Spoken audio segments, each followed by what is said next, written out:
Baik, pada kesempatan kali ini kami akan menjelaskan terkait project mata kuliah pemrograman komputer terkait searching and sorting algorithms in C++. Berikut adalah outline dari materi yang akan kami sampaikan pada kesempatan kali ini.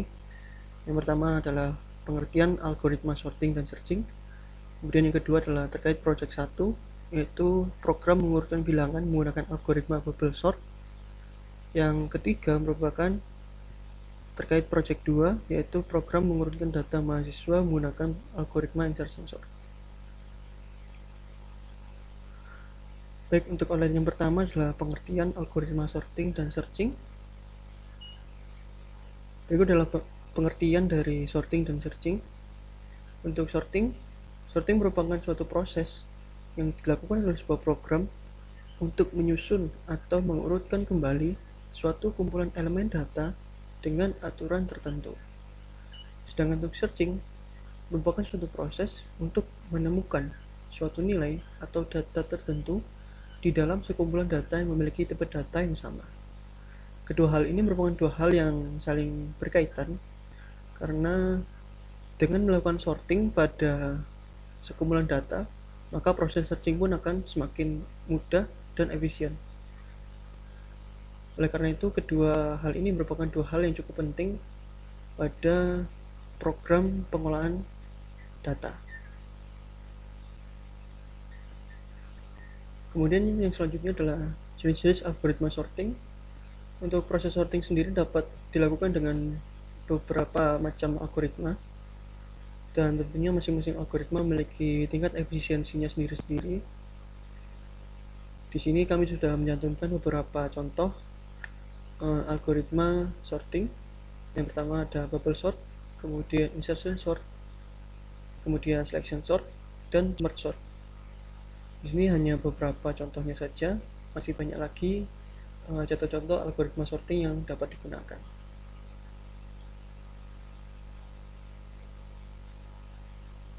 Baik, selanjutnya untuk outline kedua adalah terkait project 1, yaitu program mengurutkan bilangan menggunakan algoritma bubble sort. Berikut adalah output yang diharapkan dari program ini, yaitu program dapat mengurutkan sekumpulan data berupa bilangan bulat sebanyak n yang sebelumnya telah diinput oleh user. Sekumpulan data tersebut harus dapat diurutkan mulai dari bilangan terbesar hingga terkecil, atau bisa disebut juga descending. Kemudian algoritma pemrograman yang digunakan adalah algoritma sorting berjenis bubble sort. Baik, sebelum masuk ke algoritma program, kami akan menjelaskan terlebih dahulu terkait algoritma bubble sort. Algoritma bubble sort merupakan sebuah algoritma pemrograman yang dapat menyusun atau mengurutkan sekumpulan data dengan melakukan perbandingan dan penukaran posisi antara dua data secara berurut terus-menerus hingga seluruh data dapat tersusun atau terurut sesuai dengan ketentuan yang diinginkan. Untuk contohnya sendiri dapat dilihat pada gambar animasi berikut, di mana program akan melakukan perbandingan antara dua data secara urut dari data paling kiri hingga data paling kanan. Dari proses perbandingan tersebut, program akan melakukan decision making, di mana program akan memilih apakah kedua data tersebut akan ditukar posisinya atau dibiarkan tetap. Lalu program akan melakukan proses tersebut secara terus-menerus hingga seluruh data tersusun atau terurut sesuai dengan ketentuan yang diinginkan. Namun tentunya untuk algoritma bubble sort ini memiliki kekurangan, yaitu tingkat efisiensinya yang rendah untuk mengelola data dengan jumlah yang cukup banyak. Hal tersebut dapat terjadi karena algoritma bubble sort ini melakukan looping yang sangat banyak jika digunakan untuk mengelola data yang jumlahnya sangat banyak, sehingga akan memakan sangat banyak waktu. Kemudian selanjutnya adalah algoritma program, yaitu dimulai dari poin 1, yaitu start, kemudian input jumlah bilangan bulat yang akan disorting. Selanjutnya input data bilangan bulat sebanyak jumlah bilangan yang telah diinput sebelumnya. Kemudian bandingkan data ke-1 dan data kedua. Kemudian jika data kedua lebih besar, maka tukar posisi data ke satu dengan data kedua. Dan jika data ke satu lebih besar, maka posisi tetap. Data yang lebih kecil dari proses sebelumnya dibandingkan dengan data berikutnya. Lakukan looping pada proses 4-6 hingga seluruh data terurut sempurna secara descending. Kemudian tampilkan hasil urutan data yang telah melalui proses sorting sebelumnya. Kemudian program berhenti. Berikut adalah flowchart program pada project 1 ini, di mana program dimulai pada flowchart yang sebelah kiri ini. Pertama-tama user akan menginput jumlah data yang akan disorting. Di sini jumlah data didefinisikan sebagai variable n. Kemudian program akan melakukan looping sebanyak jumlah data yang telah diinput agar user dapat menginput masing-masing data sesuai dengan jumlah data yang telah diatur sebelumnya.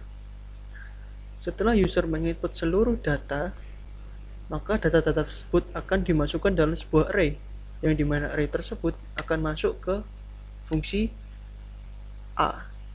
Di sini fungsi A ini didefinisikan sebagai fungsi yang akan melakukan algoritma bubble sort. Di dalam fungsi A ini terdapat nested for dan juga terdapat sebuah if statement. Setelah array masuk ke fungsi A, maka array tersebut akan masuk ke for yang pertama, kemudian masuk ke for yang kedua. Pada for yang kedua ini, program akan melakukan looping untuk memeriksa dua data secara berurut dari data paling kiri hingga data paling kanan. Dapat dilihat di sini terdapat if statement, di mana if statement ini adalah sebuah statement yang digunakan oleh program untuk melihat apakah array ke i lebih kecil daripada array ke i plus 1. Jika array ke i lebih kecil dari array ke i plus 1, maka program akan menggeser atau menukar posisi array ke i menjadi posisi array ke i plus 1. Dan jika array ke i tidak kurang dari array ke i plus 1, maka program akan membiarkan posisi kedua data tersebut. Setelah melalui if statement ini, kemudian perubahan data akan dicetak. Setelah perubahan data dicetak, maka program akan melanjutkan ke looping yang kedua, di mana proses yang telah kami jelaskan sebelumnya akan dilakukan kembali oleh program. Begitu secara terus-menerus hingga satu siklus telah terpenuhi. Setelah satu siklus terpenuhi dan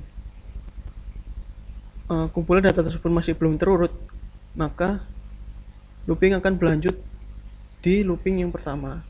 Dari looping yang pertama, array akan masuk kembali ke looping kedua dan proses bubble sort akan berlangsung kembali. Dan setelah seluruh data terurut, maka data-data tersebut akan masuk ke fungsi yang kedua, yaitu fungsi B, di mana fungsi ini adalah fungsi untuk melakukan print data yang telah terurut. Berikut adalah flowchart dari fungsi print data, yaitu atau pada flowchart ini didefinisikan sebagai fungsi B, di mana data akan ditampilkan secara urut melalui fungsi looping ini. Dan setelah data dicetak secara urut, maka program akan berakhir. Baik, berikut adalah source code dari program yang telah kami buat untuk mengurutkan atau melakukan sorting pada data. Di sini dapat dilihat sebelum kami menulis program utama, kami terlebih dahulu menulis dua fungsi, yaitu fungsi bubble sort dan fungsi print array. Kedua fungsi ini akan digunakan pada fungsi utama. Untuk fungsi bubble sort sendiri digunakan untuk melakukan algoritma bubble sort untuk melakukan sorting pada data. Dan untuk fungsi print array digunakan untuk mencetak hasil data-data yang telah terurut. Kemudian pada fungsi utama, kedua fungsi tersebut akan digunakan sesuai dengan flowchart yang telah kami jelaskan sebelumnya.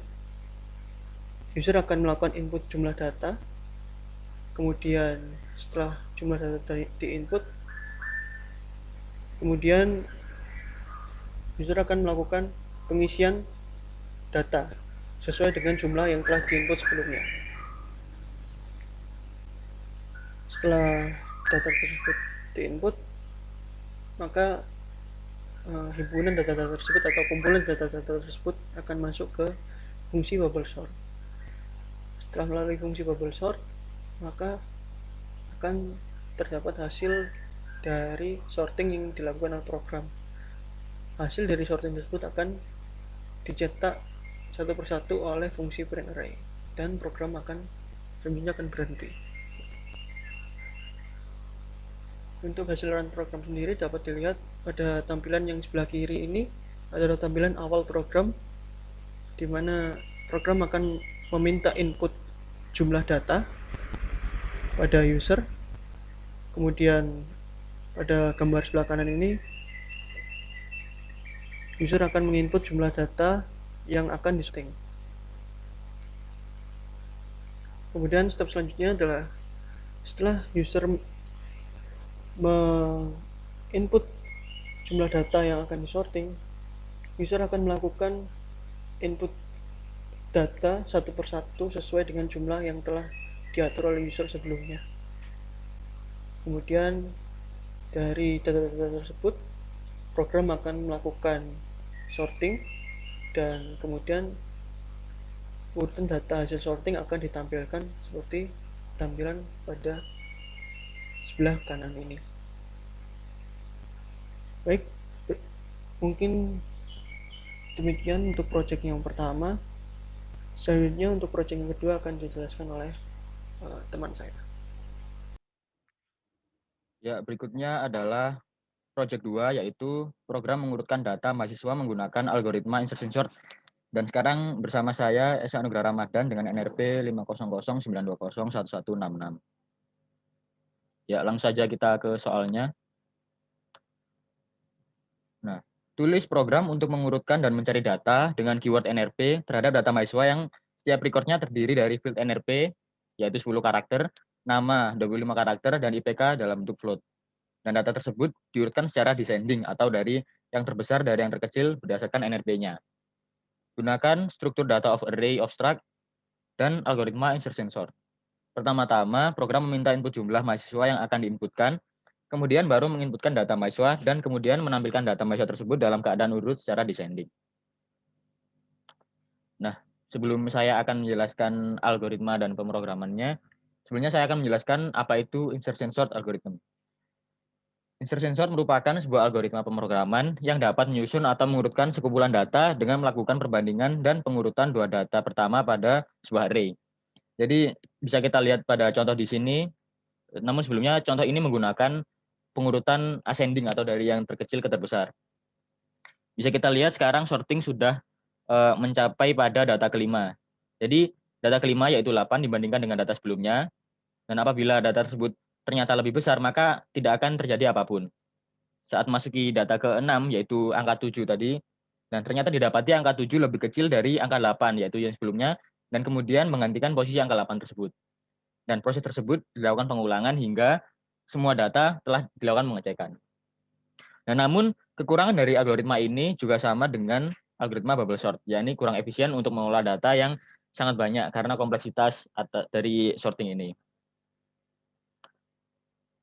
Nah, berikut ini akan saya jelaskan algoritma pemrogramannya, yaitu kita awali dengan set start, dan kemudian kita melakukan input jumlah mahasiswa yang datanya akan diinputkan berikutnya, yaitu maksudnya adalah sebelum kita menginputkan data dari nama, NRP, dan IPK-nya, kita harus menentukan berapa dulu jumlah mahasiswa yang akan kita lakukan input. Kemudian setelah kita mengisikan jumlah mahasiswanya, kita melakukan input data yang akan disorting, yaitu NRP, dan kemudian menginputkan juga data tambahan lainnya, yaitu nama dan IPK. Kemudian setelah data-data tersebut terkumpul, dilakukan sorting berdasarkan NRP secara insertion sort dengan nilai turun, yaitu descending. Nah, untuk sortingnya mula-mula dilakukan dari array ke-1 atau data kedua dan dibandingkan dengan array sebelumnya, yaitu array ke-0 atau data ke-1. Dan apabila didapati data tersebut lebih besar, maka akan dilakukan penukaran nilai. Dan apabila ternyata tidak lebih besar, maka data tersebut tidak tergantikan posisinya. Dan hal tersebut diulangi sampai semua data telah dilakukan pengecekan. Dan apabila semuanya sudah benar, maka langkah ke-6 sampai ke-8 diulangi lagi sedemikian rupa hingga seluruh data tersebut telah disorting secara descending dan proses sorting selesai. Kemudian saat proses sorting tersebut telah selesai, maka ditampilkan data NRP beserta data-data lainnya. Dan kemudian program berhenti. Dan berikut ini bisa kita lihat bersama-sama yaitu flowchart atau diagram alir dari program ini. Ya, ini kita awali dengan start, kemudian kita melakukan jumlah input mahasiswa. Nah, kemudian kita melakukan input data dan dilakukan pengulangan menggunakan bantuan for karena kita mengetahui berapa kali jumlah pengulangan tersebut, yaitu mulai dari I sampai ke N, yaitu jumlah mahasiswanya. Setelah I sudah mencapai N atau sudah melakukan input untuk semua mahasiswa, maka data yang tersimpan tersebut akan masuk ke proses sorting, yaitu di diagram yang sebelah kanan. Nah, dari proses sorting ini, kita awali dengan pengulangan for, yaitu kita lakukan jumlah pengecekan tersebut mulai dari data ke-1, maksud saya array ke-1 atau data kedua, dan dilakukan pengulangan sampai ke seluruh jumlah mahasiswa. Untuk pengulangan yang berikutnya yaitu pengecekan, yaitu kita menggunakan pengulangan while karena kita tidak mengetahui seberapa banyak pengecekan tersebut akan dilakukan karena kita juga tidak tahu kapan data itu bernilai salah dan bernilai benar dan kapan data itu harus ditukar atau tidak. Nah, di sini akan saya jelaskan bahwa array I merupakan array yang sedang dilakukan pengecekan dan array J adalah array tepat sebelum array I. Nah, di sini kita akan masuk ke percabangan apabila array J, yaitu array sebelumnya, didapati lebih besar dari array I, maka tidak akan terjadi penukaran posisi. Sedangkan pada percabangan yang lain, apabila array I ternyata didapati lebih besar dari array J, maka akan dilakukan penukaran tempat. Dan tersebut akan perubahannya dicetak dan melakukan pengecekan lagi menggunakan while sampai data tersebut benar. Nah, kemudian dilakukan pengecekan untuk semua data hingga data mahasiswa tersebut telah selesai dicek semua. Kemudian setelah data tersebut disimpan seluruhnya, maka akan dilakukan pencetakan data yang telah terurus secara descending.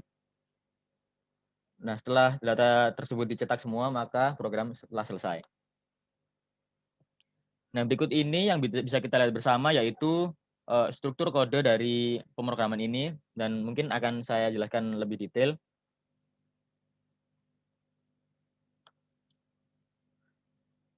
Nah, sekarang di sini kita sudah dapat melihat bagaimana program tersebut.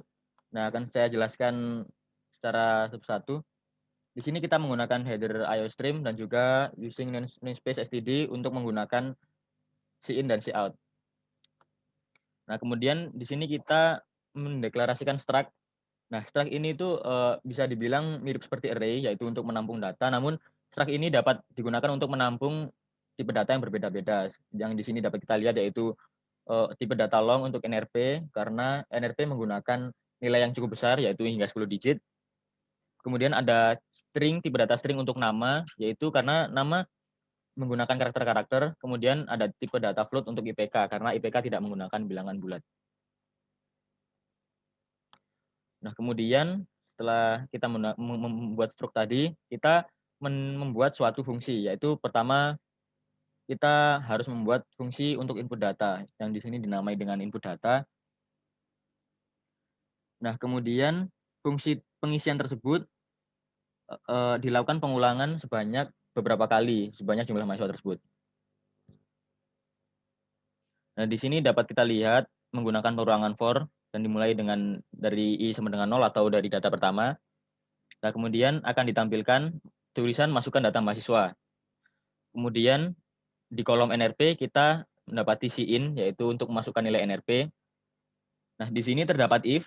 Nah, fungsi dari if ini adalah untuk memberikan batasan-batasan mana data tersebut apakah benar atau salah, sesuai dari soal.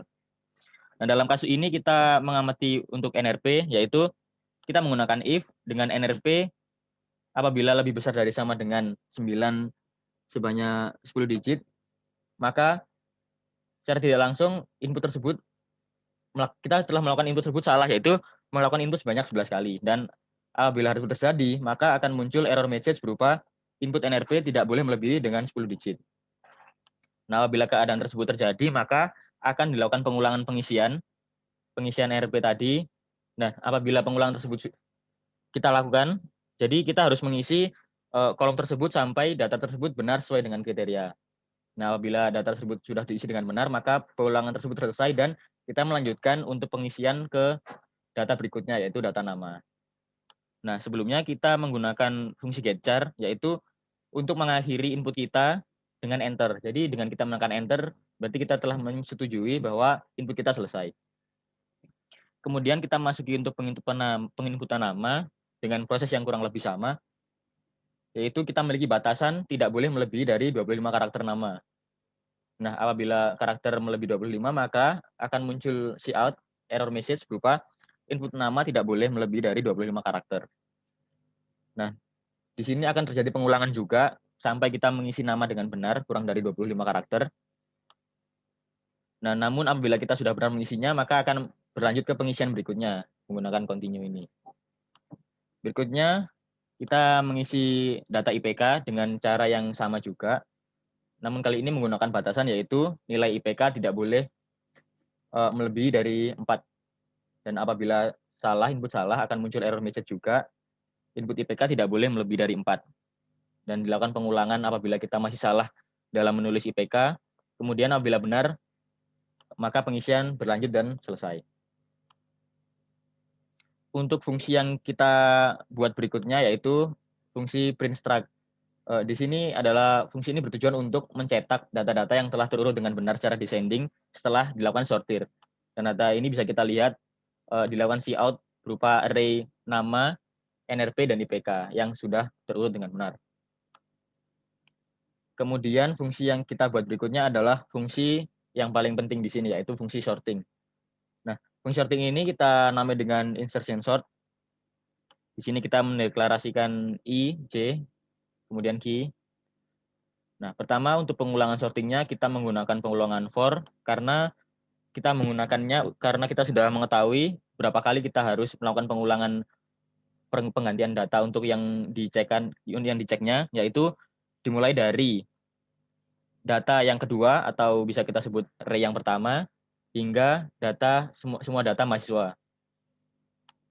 Nah, di sini bisa kita lihat J sama dengan I min 1, yang artinya adalah I merupakan data yang sedang kita cek pada saat itu, dan J adalah data tepat sebelum I. Berikutnya kita menggunakan perulangan while karena kita tidak mengetahui berapa kali data tersebut harus dicek, sehingga kita menemukan data yang tepat yang harus kita geser posisinya. Dan di sini apabila, seperti yang saya sebutkan di penjelasan sebelumnya pada flowchart, apabila didapati suatu data memiliki nilai yang lebih besar dari data sebelumnya, maka data tersebut harus bergeser posisinya, ditukarkan.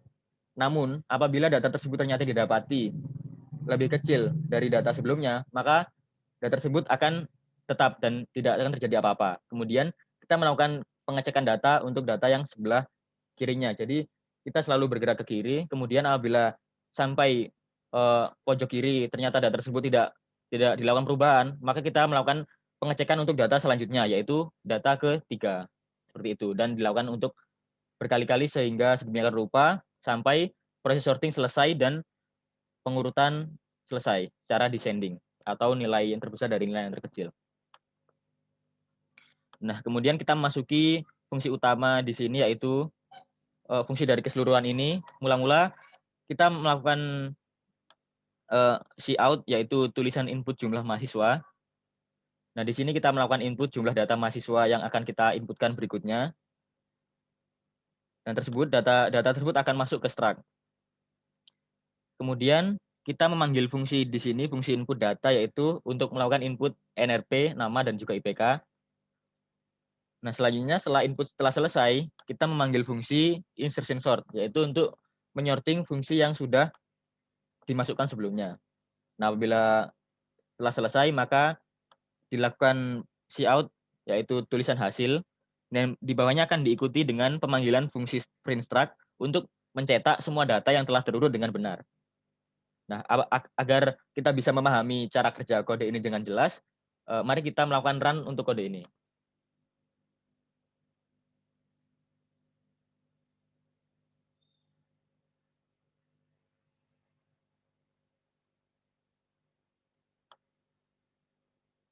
Nah, di sini sudah bisa kita lihat, jadi tampilan pertama yaitu input jumlah mahasiswa yang digunakan untuk menginput jumlah mahasiswa yang akan kita inputkan berikutnya.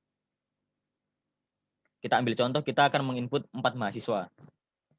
Nah, disinilah fungsi getchar berlaku. Jadi, saat kita melakukan enter, maka kita telah menyetujui bahwa kita telah melakukan input pada bagian tersebut. Kita coba melakukan enter. Nah, selanjutnya kita akan melakukan input untuk mahasiswa mulai dari mahasiswa yang pertama. Pertama kita akan mencoba menginputkan NRP. Sebelumnya akan kita coba apabila kita menginputkan NRP lebih dari 10 digit. Nah, setelah dilakukan enter, akan muncul error message berupa input NRP tidak boleh melebihi dari 10 digit. Dan akan dilakukan pengulangan untuk input data yang sama, yaitu dengan bagian yang ini tadi. Nah, kita akan mengulang penginputan untuk data NRP mahasiswa yang pertama. Kita coba untuk menginputkan dengan benar datanya berupa 10 digit.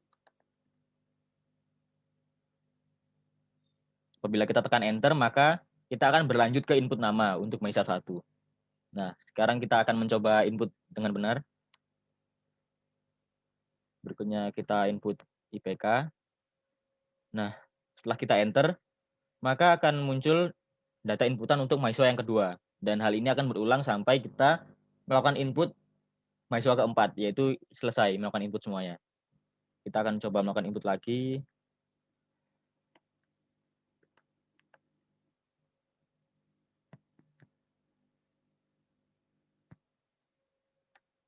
Nah, sekarang kita bisa mencoba untuk melakukan input IPK dengan nilai lebih dari 4. Nah, di sini juga muncul error message juga bahwa ternyata IPK-nya tidak boleh melebihi dari 4. Nah, sekarang kita akan melakukan input dengan benar.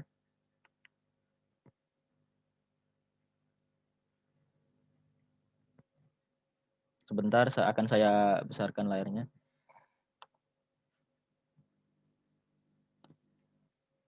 Nah, apabila kita telah menginput semua data dengan benar, maka akan terus berlanjut ke penginputan berikutnya.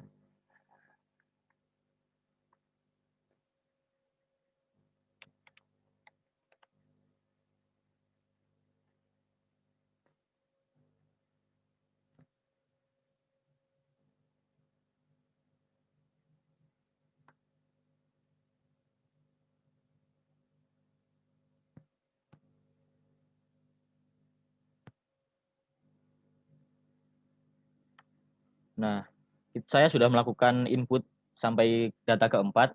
Nah, artinya apabila saya menekan enter, seluruh data ini akan langsung dilakukan sorting. Nah, sekarang akan kita coba lakukan enter. Nah, di sini sorting setelah selesai. Dan pertama akan muncul tulisan hasil, dan di bawahnya diikuti hasil sorting secara descending, yaitu berupa NRP-nya. Jadi, bisa kita lihat di sini, NRP sudah terurut secara descending, atau dari yang terbesar ke yang terkecil.